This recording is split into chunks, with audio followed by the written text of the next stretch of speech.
Hey everybody, this December we've been looking at a series called Behold Your King, and we're going to continue on throughout Christmas because we want this time to be not just about what the world has taught us Christmas is, but really looking at Jesus and specifically looking at Jesus in this attribute of kingship and what that means.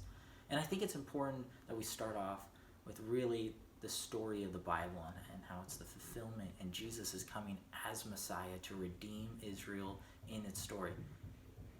But we don't need to stop there. We can keep looking on. And what does it mean then if Jesus is king for Christians? And I think if we look at it, if Jesus is king and we are Christians, which means we are followers of Christ, then we need to live as Jesus is our king.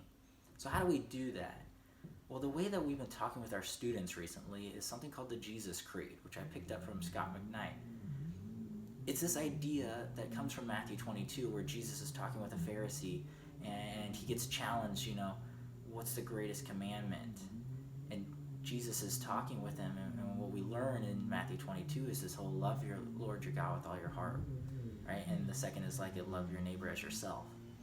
And so we're challenging our students to think of Jesus as king, and because of that, we live in the kingdom of God. And if we live in the kingdom of God, then how are we supposed to live?